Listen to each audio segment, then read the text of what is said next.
सिंह साहब, एक दृश्य मेरे दिमाग से नहीं हटता और मैं बार बार उसको सोचता हूँ कि 70 साल की इस आज़ादी में भारत की अपनी फ़ौज है, पुलिस है, व्यवस्था है, कोर्ट है, कचहरी है, सब कुछ है। लेकिन जो दृश्य मेरे सामने आईटीओ पे हो रहा है, जो लाल किले पे हो रहा है, एक भारत देश का झंडा जो आपकी शान है, पहचान है, जिस झंडे के लिए पूरे देश की सेनाएँ का एक एक छोटे से उस झंडे के लिए जान दे देती हैं और जब वो शहीद होते हैं, जब वो वीरगति को प्राप्त होते हैं, उसमें लपेट के आते हैं। झंडा उतरा और उस पे किसी ने खालिस्तान का झंडा लगा दिया। लेकिन जिस तरीके से भारत राज्य की पुलिस अपने आप को बचाने के लिए उस दयनीय स्थिति में थी, क्या आपको नहीं लगता कि आज के इस दृश्य को दिमाग में रखें तो जब अब्दाली या नादिर शाह जैसे लोगों ने चढ़ाई की होगी दिल्ली में, तो जो लूटपाट की होगी, जो रेप बलात्कार किए होंगे, क्या उस वक्त की कैफियत में और आज की कैफियत में आपको क्या फर्क लगता है? बिल्कुल। 1739 नादिर शाह नादिर शाह का हमला हुआ था 1739 पे, इन्वेजन। और आपको मालूम है कि क्या कत्लो गारत हुई थी पूरे दिल्ली में। 20 से 25 हज़ार लोग मारे गए थे उस समय। पूरे दिन पूरा दिल्ली खून से लथपथ था। वो हमला किया, औरतें उठा के ले गया यहाँ से। जो कोहिनूर डायमंड जो था वो उठा के ले गया यहाँ से। पीकॉक थ्रोन जो था उसको वैंडलाइज किया गया। हिंदू हिंदू महिलाओं को यहाँ से उठा के ले आया। हिंदू महिलाओं के नहीं, मुगल के हरम से भी उसने, मुगलों के हरम से भी औरतें उठा के ले गया था वो नादिर शाह। और नादिर शाह क्या, उस समय जो एक बहुत बड़ा जनरल था वो था अहमद शाह अब्दाली। माशाअल्लाह। तो आप समझ जाइए कि उस समय कोई टेलीविज़न तो था नहीं, लेकिन ये दिल्ली जो शहर है, ये कैपिटल था उस समय, भी राजधानी थी भारत की एक तरह से। मतलब हालांकि भारत का में और भी कई रजवाड़े थे। तो उस समय आप चीखों का अंदाज़ा लगा दीजिए कि जब औरतों को घर से उठाया जा रहा होगा कैसी चीखें आ रही होंगी। जब बच्चों को मारा जा रहा होगा तो सब कैसी चीखें आ रही होंगी। उसके बाद 1761 में आपको मालूम है कि अहमद शाह अब्दाली को बुलाया शाह वलीलुल्लाह जैसे लोगों ने। जिसकी कब्र दिल्ली में बनी हुई है, जिसे दिल्ली बड़ा दिल्ली बहुत दिल्ली बड़ा में, पीर बताया जाता है। जिसको, हाँ, शाह वलीलुल्लाह ने उसको वो बोला कि हाँ आओ, मराठाज ने हमारे नाक में दम कर रखा है। इस्लाम खतरे में है। और ये रोहिलखंड जो इलाका जो है, जहाँ तिकैत रहता है, जहाँ का हम्म। तिकैत रहने जी वाला है, जी, सिसौली तहसील। सबसे पहले उन लोगों ने उस अपनी सेना का सपोर्ट उन्होंने दिया अच्छा, अहमद शाह अब्दाली को। यानी ये जो इलाका जो आप पूरा ये जो बिल्कुल मेरठ बिल्कुल बिल्कुल बागपत और ये पूरा जी जो, जी, ये जिसे रोहिलखंड का हमारे इलाका। यहाँ आम जबा हाँ में जाट हाँ, बेल्ट कहते हैं। तो ये जितने आपके आजम खान और ये सब एक तरह से उसी इलाके के हैं, रोहिलखंड के हम्म। इलाके के। तो इन्होंने सबसे पहले उनको सपोर्ट किया, रेप और लूट में मदद की उस समय। और यही नहीं, मराठास बहुत स्ट्रांग थे उस समय। और मराठा का बहुत बड़ा भरोसा था ये जो अवध के शुजा दौला हम्म। शाह थे, तो बड़ा भरोसा था कि वो शिया थे। और एक बड़ा एक मैत्रीपूर्ण इनके रिश्ते थे। वो आदमी बिल्कुल वो नहीं सपोर्ट करना चाहता था इसको, अहमद शाह अब्दाली को। तो ये रोहिलखंड का जो ये सरदार था वो गया इसके पास, नवाब ऑफ अवध के पास, और उसको बोला कि आप या तो हमको सपोर्ट करेंगे, नहीं तो आपके हम दरवाजे पे हम जान दे देंगे हम। इस तरह से ब्लैकमेल करके उसने हाफ हार्टेडली सपोर्ट किया था। वही ताकतें आज भी हैं यहाँ पे, वही ताकतें थी। मैंने बताया तो कहा, आप ये पूरा इलाका जो पिछला जो लोकसभा का इलेक्शन हुआ है, आप देखो किस सारे जिहादी वहीं से जीते हैं, उस इलाके से। 4 आई थिंक 4 जी 4 पार्लियामेंट्री पार्लियामेंट्री कॉन्स्टिट्यूंसीज हैं। जी जी जी। और टिकैत भी उसी इलाके का है। नहीं, वो भी उसी इलाके का है, वो एक पार्टी है यूपी की समाजवादी लेकिन पार्टी। साहब एक बात बताइए, आप उस समय के आप दृश्य को रिक्रिएट करने की कोशिश कर रहे हैं। वो औरतों की चीख हो, बच्चों का चीख हो, किस तरह से उनको उठा के ले जाया जा रहा था, इसमें और उसमें क्या फ़र्क है? मैंने वही कहा। ये जो लाल किले में हुआ है, जो लोग उस इलाके में रहने वाले हैं, और एक बहुत बड़ी आपको मालूम है कम्युनिटी वहाँ पर, बट बिल्कुल डेंसली बिल्कुल। पॉपुलेटेड जी इलाका जी है। जी जी। उन लोगों में किसी ने ये सोचा है कि वो किस एंजाइटी से गुजरे होंगे? वहां की औरतों को क्या डर नहीं लगा होगा कि ये दरिंदे फिर आ जाएंगे हमारे यहाँ? ये दरिंदे फिर आ जाएंगे। ये वो दरिंदे हैं। देखिए, इसमें क्या किसी को कोई शक है कि पूरा जो सिख मजहब है वो सनातन से पैदा हुआ है। सनातन मां है हमारे। मैंने कहा है, मजहब निकलते रहते हैं। हम तो मेरा अगर हम मैंने कई बार कहा है कि जो गुरु हैं, सिख गुरु हैं, वो हमारे लिए भगवान है। और मेरे तो सबसे, अगर कोई मेरा सबसे बड़ा हीरो है, हम किसी को मेरा आइडियल है, तो वो गुरु गोबिंद सिंह साहब है। लेकिन तुमने राष्ट्रीय झंडे को अपनी मां की आबरू को लूट के, वो तिरंगा तुम्हारी मां है, उसी मां के साये में ये पूरा 26 ये रिपब्लिक डे का परेड हुआ। उसी मां के उससे लिपटे हुए हमारे शहीद आते हैं। उसी मां पर सारा हिंदुस्तान का नजर होता है। आप समझ सकते हैं साहब कि उसकी मां की आबरू लूट के तुम अपना मजहब को फतह करना चाहते हो। लेकिन उसमें आप देखिए, उस जगह के महत्व की बात कर रहा हूं। जिस लाल किले के सामने गुरुद्वारा शीसगंज हो, जहां सिख गुरुओं के उस वक्त के जिहादी मुसलमानों ने जिन्होंने इन्वेड किया, उनकी गर्दनें उतारी गई, वहीं वो मीना बाजार है जिस मीना बाजार में हिंदू औरतों की बोली लगी। आज जिन्होंने सिर काटा है और जिनके सिर कटे हैं, वो दोनों इसमें शामिल थे। दोनों इसमें शामिल मिल गए। और तब मुझे लगता है, आप सोचते होंगे कि मुझे इतना एंग्विश क्यों है, मुझे गुस्सा क्यों है, मैं क्यों ये बोल रहा हूं कि ये आखिर क्या हो गया? आखिर क्या हो गया 1920 के बाद से कि ये इस तरह का एक नैरेटिव चला और उस नैरेटिव को कोई कंटेस्ट करने वाला नहीं हुआ।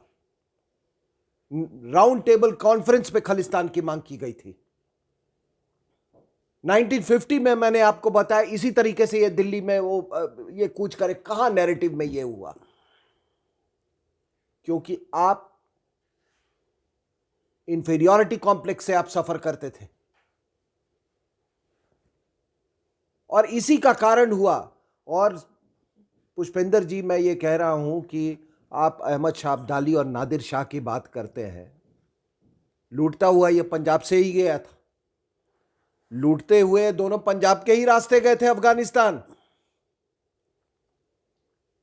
ठीक है ना?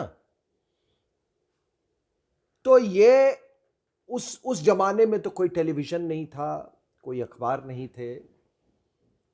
पूरा दिल्ली दहशत में होगा, हम उसकी कल्पना कर सकते हैं।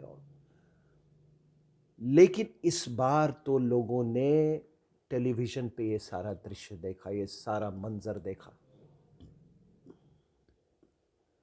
और आप सोचिए कि अगर दिल्ली में कुछ ऐसा हो रहा हो तो पूरे देश में कैसा सेंस ऑफ इनसिक्योरिटी होता है। वही वही मेरा सवाल है कि घटना दिल्ली में घटी है, लेकिन पूरे देश के अंदर एक ऐसा लोगों में पीड़ा है कि दिल्ली में रह करके सेना, सरकार, सत्ता, कोर्ट सब सब नहीं रोक पाए और सब इसमें मूक दर्शक बने रहे। मैं वही कह रहा ये हूं कौन सा लोकतंत्र है? कि मैं वही कह रहा हूं कि ये आप बताइए कि पूरे दुनिया में जब आपका सिटाडेल ऑफ पावर, जो सेंटर ऑफ पावर जो है, वो इस तरीके से उसको उस पे हमला, assault, it was an assault on India. और कृपया करके मैं अब इस सरकार से गुजारिश करूंगा कि कोई give them no quarters, give them no quarters. Enough is enough. Not sir, there is no difference, कोई अंतर नहीं है। हाफिज सईद, मौलाना मसूद अजहर, टिकैत और ये तमाम ये जो ये सिख लीडर्स हैं, ये सिखों के नाम पे आए हैं, क्या लीडर हैं कि नहीं है? और जो आप बात कह रहे हैं, क्या ये क्या सच में गुरु गोविंद सिंह की औलादे हैं? क्या ये सच में असली सिख है? ये तो आप बोलते हैं ना सर, ये तो आप बोलते हैं। आप क्यों हमेशा बोलते रहते हैं हम लोग कि तुम हमसे उत्पन्न हुए हो, हम तुम्हारे, हम बहुत पूजा करते हैं, तुम्हारी बहुत मर्यादा, क्यों बोलते रहते हो आप लोग? बड़े एंग्विश के साथ ये बोलता, ये आपकी कमजोरी समझ लेते हैं जी। जब फ्रांस में और यूके में जब डंडा मारता है इनको, तब इनको सब पता चल जाता है तब ये कि यहां कि फ्रांस का संविधान क्या बोलता है और इंग्लैंड का संविधान क्या बोलता है और अमेरिकन कॉन्स्टिट्यूशन क्या बोलता है। ये सब सीधे हो जाते। वहां डंडा पड़ते ही हाई कमीशन डंडा नहीं चलाया। और ये जितने अंग्रेजी बोलने वाले लेफ्टिस्ट और ये जितने हमारे जो ओहदे पे बैठे हुए हैं जर्नलिस्ट साहब, अगर इन्होंने आवाज जो अभी ये कह रहे हैं ना कि no no no we don't approve of this, अबे तुम्हारे अप्रूव करने का क्या मतलब बनता है यार? हाँ, वी कंडेम दिस। तुमने कंडेम कर दिया तो ये कुछ हो गया। तुम्हारा गंदा कंडेमनेशन नहीं चाहिए हमको। आपकी कंडेमनेशन की औकात क्या है यार? तुम तो शामिल हो यार to condemn. You are part of the conspiracy. आपने अगर वो कहा जाता, आपने अगर अंग्रेजी भाषा आप बोलते हो ना, अंग्रेजी भाषा में अगर आपने कहा होता कि ये जो हो रहा है, इस तरह की क्या जो व्यवहार है, इस तरह का जो जिस तरह से धमकियां दी जा रही हैं, हम इसके खिलाफ हैं। खुशवंत सिंह ने अगर बोला होता तो उसका फर्क पड़ जाता, अगर खुशवंत सिंह के जैसे लेकर। But he was only interested in wine and women. अंग्रेजी में लिखता था भाई, अंग्रेजी में लिखता था सरदार जी, अंग्रेजी में लिखते थे। गाली भी अंग्रेजी में लिखते थे। हैं, गाली भी अंग्रेजी में लिखते थे। और पूरी दुनिया हा wine and women in my life और ये। और उस आदमी का मैं मतलब एक सिंबल की तरह मैं वो कर रहा। अगर उस आदमी ने उस समय किया होता, खड़ा हुआ होता और कहा होता कि हम शर्मिंदा हैं इन खालिस्तानियों के व्यवहार से, हम शर्मिंदा हैं ये जितने लोग ये पाकिस्तान परस्त लोग हैं उनसे, हम शर्मिंदा हैं वो भिंडरा वाले से। कभी नहीं बोला, कभी नहीं बोला। 40,000 आप कहते हैं ना? जी जी जी, 40,000 आपने कहा कि हिंदू बार बार। हाँ, ये 3,500 सिख मार दिए, ये बहुत हुआ। लेकिन उस जमाने बसों से उतार करके, टैक्सियों से उतार करके 40,000 हिंदू मरे, वो उसका तो कोई जिक्र ही नहीं करता है। और वो तो कोई हथियार नहीं उठाए हुए थे। ये क्या नैरेटिव है? तो अपने ना ये कंडेमनेशन और आई डोंट, यार तो बड़ी गंदा आदमी, तुम्हारा कंडेमनेशन से हमको क्या मतलब है? तुम अगर उस समय हम तो बोल रहे थे, हम लिख रहे थे, हम बोल रहे थे। आप आज से अपने ही चैनल पे आप देख लीजिए आपका इंटरव्यू, मैंने क्या कहा था उस समय, मुझे याद है। तो मैं क्या, देखो मैं अंग्रेजी में पाप करने वाला आदमी नहीं हूं। अंग्रेज बने हुए हैं,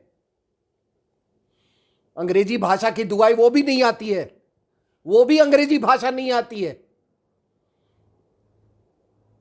नहीं, वो तो इनको उर्दू के शेर व शायरी का इनको बहुत शौक है, इनको कनाडा का बहुत शौक है, डॉलर का बहुत शौक है। चल यार, दारू शारू पीते हैं यार, उनको दारू का बहुत शौक है। नहीं, दारू का इंतजाम तो इन्होंने इस आंदोलन में भी कर रखा था। लेकिन सिंह साहब, मेरा एक और आपसे सॉरी, आई एम सॉरी, आप बताइए कि अब और कुछ देखने को रह गया? बिल्कुल सही कह, एग्री। तो अभी भी ना बोलूं तो कब बोलूंगा? नहीं नहीं, बिल्कुल बिल्कुल बिल्कुल बिल्कुल। मैं तो आपसे एक और बात कहना चाहता हूँ कि आप अगर एक एक एक थोड़ा सा हल्का सा इसको 6 महीने पीछे का अगर हम देखें, इस देश के जो आर्थिक कैपिटल है, जिसे आप फाइनेंशियल कैपिटल ऑफ भारत कहते हैं, वहाँ एक लंबे समय से दो राष्ट्रवादी पार्टियां हमेशा साथ रही, शिवसेना और बीजेपी हमेशा से साथ रही। मैं पॉलिटिकल बात नहीं कर रहा, मैं उससे कुछ कुछ कुछ इंफ्रा निकालना चाहता हूं। और आप देखिए कि किस तरीके की फोर्सेस आई कि जो दोनों ऊपर की टॉप पार्टियां थी जिनको ज्यादा सीटें मिली, उन दोनों के बीच में एक रिफ्ट क्रिएट हुई। और रिफ्ट क्रिएट होने के बाद आप देखिए कि वो अलग हो गई। और उसके बाद इस पे मैं थोड़ा सा आपका तवज्जो चाहता हूं कि इस देश में मीडिया में भी 2-3 ग्रुप ऐसे थे जो राष्ट्रवादी नैरेटिव बनाते थे। अब चाहे वो रिपब्लिक टेलीविजन का मालिक अर्नब गोस्वामी हो या दूसरा और अंग्रेजी का टाइम्स नाउ हो या और हो, लेकिन किस तरीके से आपकी इस राजनीति ने दोनों मीडिया ग्रुप के बीच में झगड़ा डाला और पूरी तरीके से उस नैरेटिव को समाप्त कर दिया। नहीं, मैं आपके विश्लेषण से बिल्कुल सहमत हूँ। ये बिल्कुल षड्यंत्रकारी तरीके से वहाँ की जो ताकतें जो थी, राष्ट्रवादी ताकतें, उनको अलग कर दिया गया। दाऊद की ताकतें ज़्यादा सक्सेसफुल हो गई, दाऊद वाली ताकतें। जी सबको मालूम है कि 26/11 कैसे करवाया गया था, उसमें दाऊद का ही क्या था, यहाँ लुटियंस दिल्ली में कैसे उसकी प्लानिंग हुई थी, और बाकी तो ये पूरी आपको पृष्ठभूमि मालूम है किस तरीके से आरएसएस की साजिश, और ये सारा विदेशी महिला का षड्यंत्र था। और ये बाकी आप वो तो जानते ही हैं, वो बुढ़ा जो नेता बना पड़ता है, साहब मुझे शर्म आती है, 85 साल की उम्र, मेरे बाबे यार। He is mastermind, sir. His name and links with Dawood Ibrahim is very much in the. आज वोहरा कमेटी की रिपोर्ट That's आज what है। I'm saying. आ- 1990 आज कर दो। तो ये तो नंगे हो जाएंगे। ये तो सबको जानते हैं क्या कहते हैं कि ये आदमी तो डायरेक्ट लिंक्ड है उसमें। लेकिन मेरा जो सवाल है सर, ये शख्स अभी ये भारत का कृषि मंत्री था, तब ये तुमने डिफेंस मिनिस्टर भी रहा है। डिफेंस, और तुमने तब क्यों नहीं ये सॉल्व किया था ये problem? They were not the part of the solution, they were part of the तो problem. ये sir. आपने बिल्कुल सही कहा कि इन ताकतों में वो किया गया, उनका स्प्लिट किया गया। इनका तो बस चले तो ये हमारे यहाँ आप में भी ये कुछ वो करवा सकते हैं, उसमें क्या है? नहीं, और इन दो चीजों में झगड़ा हुआ और उसके बाद फिर दिल्ली हुआ। यही है कि हमारा चरित्र इतना है कि हम ऐसी बहुत सारी विदेशी महिलाओं को संभाल बहुत सारे सकते हैं। परपंच करते रहते हैं, उससे कोई फर्क नहीं पड़ता। लेकिन आप ये मानते हैं कि अनसीन फोर्सेस ने इस देश में मीडिया का नैरेटिव करने वाले रिपब्लिक टेलीविजन के मालिक अर्नब गोस्वामी को डिफेम किया? ये डिफेम नहीं किया, और वो ताकतें अभी एक वो ऑस्ट्रेलिया से आया था। सोचो, वो ऑस्ट्रेलिया से आया यहाँ ट्रैक्टर चलाने। बताइए। ऑस्ट्रेलिया से आया था, जैसे अब अहमद शाह अब्दाली आया था ना, जी जी जी। तो ये ऑस्ट्रेलिया से आया था ये ट्रैक्टर चलाने। अब जो भी हुआ, मैं वो कैसे मरा उसके मैं उसमें जाना, एक ये पुलिस की गोली से मर गया, पुलिस की, ये आपका वो नालायक। सर उसने ट्वीट किया और ट्वीट के बाद में जब पकड़ा गया तो फौरन ट्वीट हटाया। आप बताओ साहब, एक बात करें, मर भी गया पुलिस की गोली से तो क्या हुआ? अगर मर जाता तो, अगर जो पोल पे जो चढ़ा हुआ भारत माँ के तिरंगा को जो उतार रहा था, उसके अगर पिछवाड़े में पुलिस गोली मारती, आपको मालूम है कितना हिंदुस्तान को ठंडक पहुंचता? बिल्कुल एग्री। पूरा हिंदुस्तान इसकी अपेक्षा कर रहा था। और आगे अगर कोई ऐसा आए और ये शहीद, इसको ऑस्ट्रेलिया से तुम आए हो यहाँ शहीदी देने, भारत माता की शहीदी की, तुम ऑस्ट्रेलिया गए थे और तुम यहां शहीद होने आए हो। अगले बार अगर ऐसा कुछ होता है तो अपना एसओपी बना ले, उसके पिछवाड़े में गोली मारो सबसे पहले। There should be a standing order, shoot at side order. Yes. How can you play with the nation symbol, यार? ठीक है, How can you do that? लेकिन मैं फिर भी एक बात कहता हूं, आपने शुरुआत अपनी की थी पुलिस के बारे में बात करें, पुलिस तंत्र के। मैं कहता हूं कि मैं सलूट करता हूं साहब, इतना जानते हैं आपके पास बंदूकें होती हैं, लाठी होती हैं, ये होता है। Patience, after all you are human being. Patience, patience के लिए बहुत करेज चाहिए। जो जो वो बुलबुले होते हैं ना, प्रीन पिक, वो देखा नहीं, वो कैसे वो तलवार ऐसे ऐसे कर रहा था वहां पे जाके। अबे किसको दिखा रहा है तू तलवार? अहमद शाह अब्दाली की औलाद है, किसको दिखा रहा था तुम तलवार? लगता तो यही है उनकी नाजायज औलादों ने किया है ये ऐसे ऐसे तलवार भांज रहे। ये सब उनकी नाजायज औलादें हैं और जिन्होंने ये किया। इतने डरपोक और कायर लोग हैं, अभी देखना ये सब भाग जाएंगे यहां से। मैंने देखा है साहब,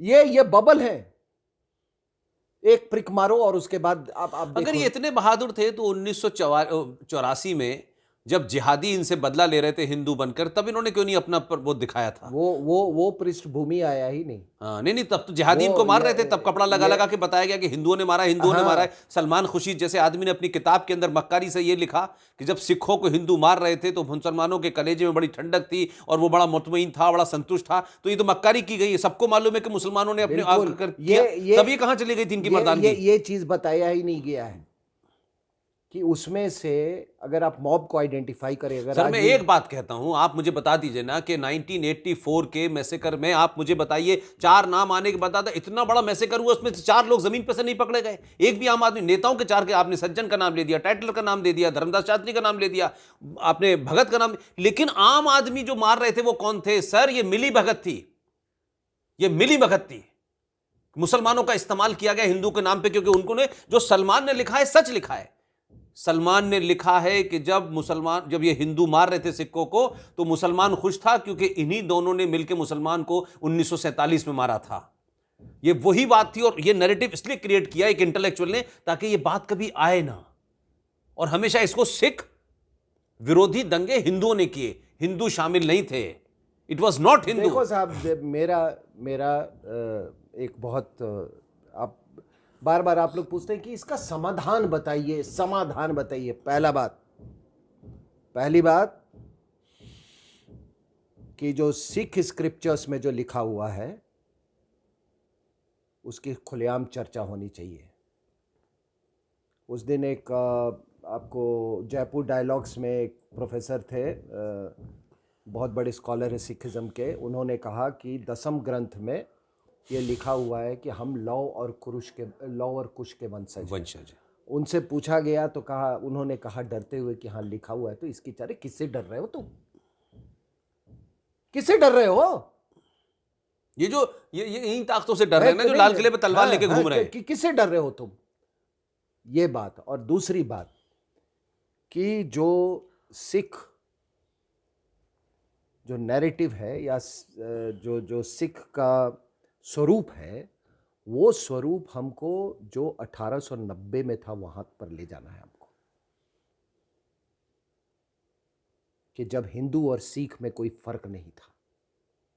आपको मालूम है वो मौकलिफ का मैंने बताया, आप देख लीजिएगा पूरी इसकी हिस्ट्री के किस तरीके से इन्होंने यहां तक आपको मालूम है कि कई ये थे जैसे नामधारी, सहजधारी, रामगढ़िया, राय, उदासी पंत, ये सब गुरुओं के बेटे थे जिन्होंने ये किया। और ये तुम गुरु के बेटे से भी बड़े हो गए?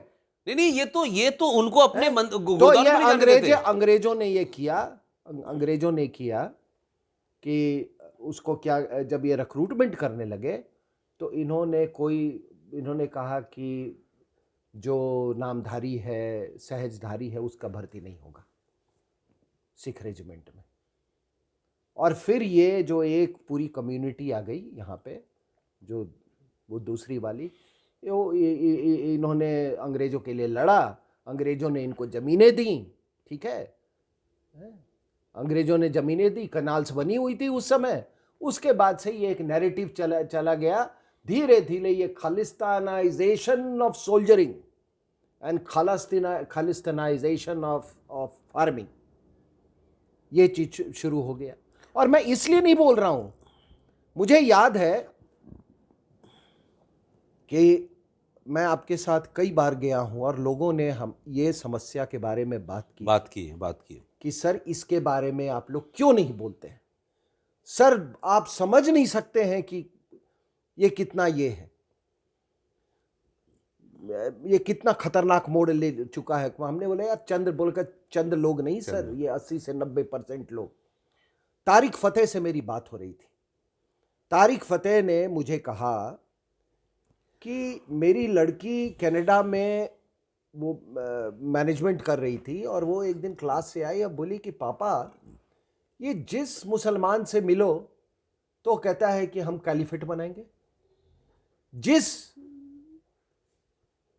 सिख से मिलो लड़का वो कहता है हम खालिस्तान बनाएंगे, और हिंदू से पूछो तो कहता है कि हम सीईओ बनेंगे। और उसने कहा कि तुम लोग यार क्या ये निक्की हेली, बॉबी जिंडल, अब ये एक नई आ गई है कमला हैरिस, आपको मालूम है ना, बाइबल पे लिया उसने, बाइबल पे लिया और वो तुलसी गबार्ड जो है उसने गीता पे लिया, उसने गीता। तो कहता what do you mean by Nikki Haley, what do you mean by Kamala Harris. तो ये थोड़े ये जो अपने हिंदू भाई लोग हैं ना, इनको भी थोड़ा आत्मसम्मान इनको जगाना होगा, और सल्यूशन यही है। ये सलाह आप अंग्रेजों के उसमें नैरेटिव में नहीं जा सकते हैं। इसमें एक और बड़ी इम्पोर्टेंट फैक्टर है जो अभी बीच में मुझे पता चला कि 1920 में सिखों में एक वो सिंह सभा बनाई गई और फिर डिवाइड किया गया। अभी हाल में क्या हुआ है कि 1920 में अंग्रेज़ों ने उनको कई कई एकड़ ज़मीनें दी हुई थी 100 साल के लीज पे, जो मुझे अभी हाल में पता चला जब मैं उत्तराखंड के कुछ लोगों से मिला। बोला कि वो जो ज़मीनें दी थी इनको, उन ज़मीनों के पट्टे कैंसिल हो गए। किसी के पास 1000 बीघा है, किसी के पास 500 बीघा है, वो अंग्रेज़ों ने बांटी थी बांटने के लिए सिखों को, दो उनमें धड़े कर दिए। उसमें दिल्ली में भी, तराई के इलाके में भी उनके पट्टे सरकार ने कैंसिल कर दिए। ये वही लोग हैं जो यहां जमीनों पे कब्जे करे हुए हैं और कनाडा में पंप में पेट्रोल भर रहे हैं या एयरपोर्ट पे गाड़ियों। अब वो तमाम सारी ताकतों, तो ये भी एक बड़ा फैक्टर है कि इस सरकार ने 100 साल के बाद वो पट्टे कैंसिल कर दिए हैं, लिहाजा ये दूसरे रूप में आ गए हैं यहां पे। आपने इस पूरे किसान मूवमेंट पे आपने देखा 130 करोड़ का देश है, पूरे देश से कहीं किसान गुजराती नहीं मिल रहा, कहीं बिहार का, कहीं यूपी का नहीं मिल रहा, सारे यही किसान पैदा हुए हैं। इन्होंने कौन सा ऐसा किसान है, तो ये तो कौन लोग हैं भाई। आपको एक बड़ी इंटरेस्टिंग बात बता रहा हूं। मैं हर साल, अभी तो कोविड के कारण नहीं गया, हर साल मैं जाता हूँ राजकोट के पास एक जगह है प्रांसला, एक वहाँ आचार्य धर्मबंधु हैं। तो वो तमाम देश के लोगों को, वैज्ञानिकों को, head of ISRO, head of HAL, CRPF के हेड, BSF के हेड, आर्मी चीफ, नेवी, ऐसे सारे लोगों को, कोई 14-15 हज़ार बच्चे इकट्ठा होते हैं, राष्ट्रीय कथा शिविर है। तो हुआ क्या कि मैं अपना, मेरा भाषण था, ठीक है ना, और बच्चों से को टॉक देने के बाद, और अगले दिन मैं ऐसे ही निकला वॉक के लिए, कार्यक्रम और लोगों का हो ही रहा था। तो एक उसमें एक लड़का मिला मेरे को, वो अपनी भैंसें चरा रहा था, and I am not exaggerating. तो उसने मेरे को कहा कि सर कल आपका बहुत अच्छा था सर, आपका टॉक। तो मैंने कहा कैसे तुमने सुना? कहते सर ये मोबाइल फेसबुक पर सर। फिर वो मेरे को अपने घर ले गया, उसकी पूरी मूंगफली की खेती थी, ठीक है ना। तो लोग, आप, कोई प्याज उगाता है, कोई मूंगफली उगाता है, कोई शुगर, अच्छा बाय द वे ये तो वेस्टर्न यूपी वाला ज़्यादा ये उगाते हैं, गन्ना उगाते हैं।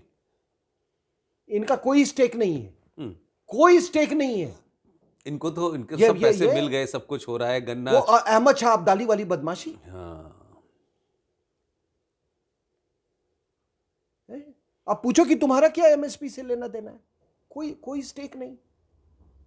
तो ये देखिए, मैं वही कह रहा हूं कि जो ये नैरेटिव चलाया जा रहा है, अब देखिए लोग कहेंगे, और मैं इस चीज़ के लिए तैयार हूं, देखो यार ये आदमी ना, ये यार जहर तो पहले तुमने पिछले 50 साल 70 साल से दे दिया।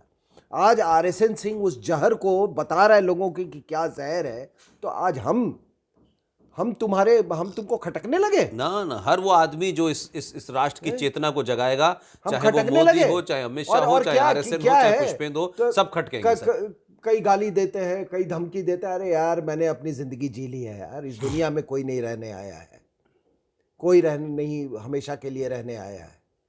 लेकिन मैंने यही तय किया कि अपनी बात, आपके दिल में जो बात है उसको जरूर बोलना चाहिए। और ये अंग्रेजी बोलने वाले जो है ना, उनसे मेरी गुजारिश है कि कृपया इस उम्र में हमको ज़्यादा सलाह देने की ज़रूरत मत दो। हमको ज़रूरत नहीं है कि हमको क्या बोलना है, क्या सोचना है। मैं भी बहुत परिश्रम करता हूँ और एक बहुत ईमानदार ज़िंदगी मैंने अभी तक मतलब अभी गुजारी। और इस बात का, और मैं इस भारत माता का कृतज्ञ हूँ कि धन्य है ये धरती, ये धन्य है ये धरती जिस पे मैंने जन्म लिया। धन्य है ये धरती।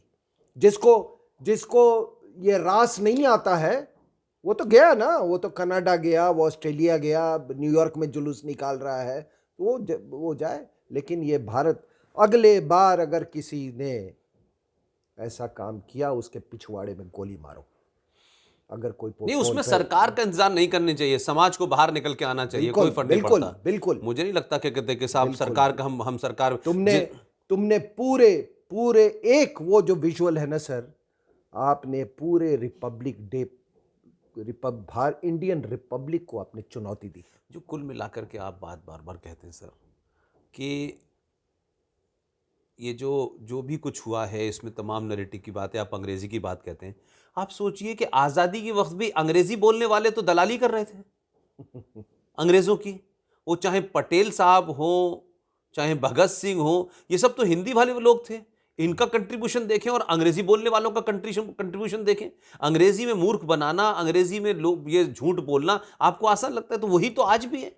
ये योगेंद्र यादव हैं, ये मेधा पाटेकर हैं, ये जो विवेक जिंगपिंग टाइप के लोग जो टेलीविजन पे बैठ जाते हैं। लेकिन आज अंग्रेजी के चैनलों ने जब नैरेटिव बदला है तो ये लोग उसको भी क्या कहते हैं, उसके खिलाफ भी हो गए हैं। उसके खिलाफ धमकियां दी जा रही हैं, उसको महाराष्ट्र में मारने की धमकी दी जा रही है, उसके उसके चैनल को बंद करने की धमकी दी जा रही है। तो क्या अर्नब गोस्वामी एक फेस है जो देश में अंग्रेजी में राष्ट्रवाद की बात कर रहा है, उसको इसकी कीमत भुगतनी पड़ रही है? क्या इस वक्त हमारी और आपकी और तमाम देशवासियों की जरूरत नहीं है कि हम उसके हाथ मजबूत करें? क्योंकि राष्ट्र में जो लोग आगे निकलते हैं उनके हाथ मजबूत करना भी तो हमारी जिम्मेदारी है कि सब काम सरकार करेगी सर। नहीं, बिल्कुल बिल्कुल। और मुझे ये लग रहा है भाई कि आपको क्या शिकायत है। किसी ने मुझे लिखा कि हमको इनवर्ड देखना चाहिए, हम हर चीज़ के लिए आईएसआई को ब्लेम करते हैं, हम उसको अमेरिकन को ब्लेम करते हैं, इनवर्ड। फिर उन्होंने हमको ये भी सुझाव दिया कि भाई ये जब कोई आप अपना प्रोडक्ट ठीक से नहीं बेचें, अब क्या सरकारें अपना प्रोडक्ट बेचने के धंधे में हैं? ये सर वो लोग हैं, दे ऑलरेडी आउटडेटेड लोग हैं, उनको अपनी रिलेवेंस बतानी है सर। सर एक बात बताइए, डेमोक्रेसी में इंतजार तो करना होता है। इलेक्शन का इंतजार करें, सरकार बनने का इंतजार करें, है। आप ये तो कह नहीं सकते हैं कि हर दिन इलेक्शन हो, हर दिन रेफरेंडम हो।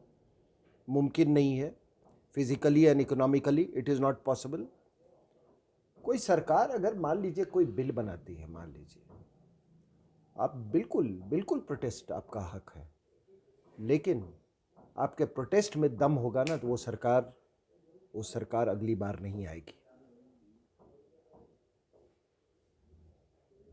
अगर मान लीजिए अगर ये कृषि कानून अगर ठीक नहीं है तो नहीं आएगी सरकार। फिर ऐसा करना, फिर सरदार जी को फिर ले आना है। वो थोड़ी तय करेंगे कि सरदार जी आएंगे कि नहीं, वो विदेशी महिला तय करेगी, विदेशी महिला को ले आना और सरदार जी फिर अगली बार वो किसी मूर्ख को पकड़ लेंगे। लेकिन इस बार सरदार जी का नंबर नहीं आएगा, उनसे भी बड़ा चैंपियन होगा। ठीक है ना, उनको वही वाला चैंपियन चाहिए। तो सरदार जी को आप ले आना। दूसरी बात क्या है सर कि आप बताइए कि इसके अलावा और क्या प्रजातंत्र व्यवस्था और होती क्या है। आपको सुप्रीम कोर्ट ने बोला भाई 3-4 पिलर है ना, जुडिशरी बोला कि यार तुम मेरी बात तो मान लो, now that you have come to me, उन्होंने कहा कि मेरी बात मान लो, हम कमेटी बना के देंगे आपको। तो कमेटी भी यकीन नहीं। हाँ, नहीं मानते। और फिर हमको ये जो अंग्रेजी बोलने वाले जो लोग हैं, अरे यार तुम, और बार बार अच्छा, किसानों का वकील कौन है? ये जो अपने बैठे हुए हैं ये अंग्रेजी बोलने वाले लोग। नहीं, वही आदमी वकील है जिस पे 1 रुपए का फाइन हुआ है। अरे वो तो है ही, वो तो चंडाल चौकड़ी है ही यार, है?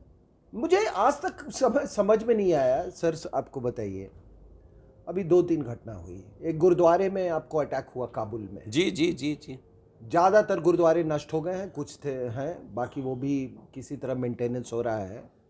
तो इनको ये नहीं पता चल रहा है कि ये जिहादी तुम्हारा क्या पहले क्या किए थे। और अरे अभी लाहौर के गुरुद्वारे में ग्रंथी की बेटी नहीं मिली है, कहाँ चला गई तुम्हारी तलवार? हाँ। रणजीत सिंह के किले के बराबर में है और लाहौर भाई। अभी तो कॉरिडोर भी बन गया है ना। हाँ, जाओ ना फिर हाँ, कॉरिडोर, तलवार लेके जाओ कॉरिडोर भाई, में। खालिस्तान बनाना है, लेकिन ये तो तय करो कि राजधानी उसकी लाहौर होगा या राजधानी अमृतसर होगा। तो सर मैं तो अभी उसी ये दौरान की बात है, आपको काबुल के गुरुद्वारे में ये हुआ, वहाँ से एक स्पेशल एयरक्राफ्ट गया इंडिया से वो बच्चे थे जो सर्वाइवर्स थे, उसमें ज़्यादा बच्चे थे। फिर उसमें हुआ कि इनको इंडियन सिटीजन्स, ऐसी 2-3 घटनाएं हुई हैं इस दौरान। अब फिर भी वहाँ पे सीए का जब प्रोटेस्ट हो रहा है शाहीन बाग में, तो आप लंगर लगा रहे थे? ये लंगर लगा रहे हैं। बताइए, ये पैदल लंगर लगा, और फिर ये अंग्रेजी बोलने वाले, इन्होंने ये उठ के खड़ा नहीं किया। तो तुम अगर हमारे साथ नहीं हो, तुम हमारे साथ नहीं हो तो तुम हमारे दुश्मन हो। अगर तुम उनके साथ हो, और तुम अगर उनके साथ हो जो कि वो तिरंगे को उतारते हैं, तो तुम हमारे दुश्मन हो। और सुनो साहब, हो सकता है हमारे कोई मित्र हो, कोई जिनके साथ you have a drink with somebody, कि भाई ठीक है, हम उस आदमी के साथ कोई ताल्लुकात नहीं रखना चाहते, कोई सोशलाइजिंग नहीं करना चाहते जो कि भारत माता का ना हो, जो कि भारत माता का। और वो पता चल जाता है साहब कि आप कितने भी उसको हनी कोट करने का, शुगर कोट करने का कोशिश करो, वो समझ में आ जाता है कि कौन किसकी आस्था किस चीज़ में है। सोचो यार, एक आर्मी चीफ अपना बेटा को अपने सर्विस के दौरान पेरिस में जाके सेटल कर देता है। इसी में पूरी जिंदगी निकल जाती है कि उसके- किसको कहां उसके सेटल करना क्या है। वाह रे वाह। जो फॉरेन ऑफिस की पोस्टिंग लेते हैं वो यही करते हैं। हाँ, कई ऐसे हैं। उनके भारत की डिप्लोमेसी में इंटरेस्ट नहीं है। हाँ, उनका इंटरेस्ट है कि वो अपने बच्चों को कैसे सेट करें भारत सरकार के खर्चे और पे। कई हैं। मैंने तो एक एग्जाम्पल दिया, तुमको कुर्सी पे बिठा दिया, तुम तय करने लगे कि अब आगे का पूरा 6 स्टेप डाउन। नीदरलैंड में हमारे एक्स प्रेसिडेंट का प्रेस सेक्रेटरी, वो वहां जाकर के एम्बेसडर बना। सर, उसने, वहां के लोगों ने मुझसे कहा कि उसने वो जो अरुंधति रॉय नाम की कोई एक है, वो क्या, सुजैन अरुंधति, उसका पूरा नाम है सुजैन अरुंधति रॉय, वो, और ये तमाम सब लोग गए, उन्होंने उसका पूरा फंक्शन कराया उसने, क्योंकि वो हार्डकोर लेफ्टिस्ट था। और प्रणब मुखर्जी का कभी मीडिया एडवाइजर, मैं जो बात करना चाह रहा हूं, एयर फोर्सेस बाहर जाकर पे भी, भारत के खर्चे पे भी, भारत के जो असली लोग हैं उनको नहीं ये बुलाते, ये उन लोगों को बुलाते हैं, ये उन लोगों को प्रमोट करते हैं। आपकी बातचीत से जो मैं निष्कर्ष पे पहुंचा हूं कि आप कह रहे हैं कि अब समय आ गया है कि राज सत्ता की तरफ न देखें।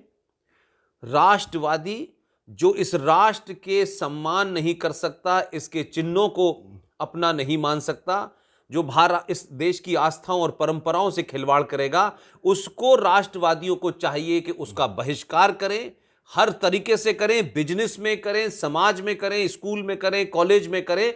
यह समाज की मिनिमम जिम्मेदारी है, क्योंकि सरकार सारे काम नहीं कर सकती। तो आपका जो कुल मिला के, आखिरी सेंटेंस, मैं तो लोगों से ये मेरी प्रार्थना है कि सरकार तो अब हिफाजत करेगी। हाँ, उसका संविधान से बंधी हुई है। अपना हिफाजत खुद करना सीखें। ये तत्व जो आपने देखे लाल किले पे, वो तत्व कभी भी फिर हावी हो सकते हैं। वो लाल किले तक सीमित नहीं होंगे, आपके घरों में घुस जाएं और तब आपने तय करना है कि नहीं, पार्लियामेंट के अटैक से पता चल गया कि वो दांत पे दोबारा कहाँ- दोबारा कोई पॉलिटिकल पार्टी के भेष में, कोई किसान के भेष में, नर्मदा आंदोलन के भेष में, नर्मदा, दोबारा कोई अहमद शाह अब्दाली, दोबारा कोई नादिर शाह आपके घर में आपके महिलाओं का, आपके बच्चों का आबरू न लूटे। इसलिए आपको अपनी हिफाजत, पुलिस का इंतजार नहीं करना है, आप खुद उसकी अपनी हिफाजत करें। पुलिस किसी की नौकर, इंडिविजुअल की नौकर नहीं है ना यार। इसलिए आप ये शुरू नहीं में तो करते- आपको खुद ही प्रोटेक्ट करना है मैं ना। वही कह रहा हूं, आप अभी सरकार, 5 आदमी यहाँ पे घुसा है, हाँ, तो पुलिस को बुलाएंगे क्या? पहले तो हम ही ये करेंगे ना। बिल्कुल बिल्कुल। अब हमारे हाथ में कुछ नहीं है तो कंप्यूटर उठा के मारेंगे, कैमरा कुछ भी उठा के करेंगे। मारेंगे, कुछ भी करेंगे। तो इसीलिए कंप्यूटर और कैमरा पर केवल आश्रित ना हो, हाँ। अपनी हिफाजत की खुद ये अपने करें। पुरुषार्थ पे बिल्कुल यकीन बिल्कुल रखें बिल्कुल। और बिना किसी इंतजार के सत्ता और व्यवस्था का इंतजार न करें, और जो आपके हाथ में है, जो आपकी शक्ति है, उससे पूरी तरह से प्रतिकार करें और इस बात की चिंता न करें कि हाँ लोग क्या कहेंगे, लोगों को जो कहना है कहेंगे। सिंह साहब, आपने ऐसे 2 मुद्दों को आज छुआ है और मेरे पास पिछले 2 दिन से लगातार इस बात की थी कि इस विषय पे आप लोग नहीं बोल रहे हैं, हम सब लोग बहुत दुखी हैं, हमें क्या करना चाहिए। मैं समझता हूं कि देश भर के तमाम सारे लोग जो कर्नल आर एस सिंह साहब को सुन रहे हैं, जो हमारी बातचीत हुई है, उसमें साफ साफ मैसेज है कि अब नहीं तो कभी नहीं। देश बचाने की जिम्मेदारी सरकार की है, राष्ट्र बचाने की जिम्मेदारी हमारे समाज की है। ये समाज अपने आप को कमजोर न समझे। आप परशुराम की औलादे हैं, आप शिवाजी की औलादे हैं, आप सावरकर की औलादे हैं, आप सुभाष चंद्र बोस की औलादे हैं। आप उनकी तरह जो उन्होंने हथियार इस्तेमाल किया था वो आप भी करिए, तभी ये राष्ट्र सुरक्षित रहेगा और इस राष्ट्र के जितने भी चिन्ह हैं उनकी हिफाजत तभी हो पाएगी। Thank you very much. Thank you very much sir. नमस्कार।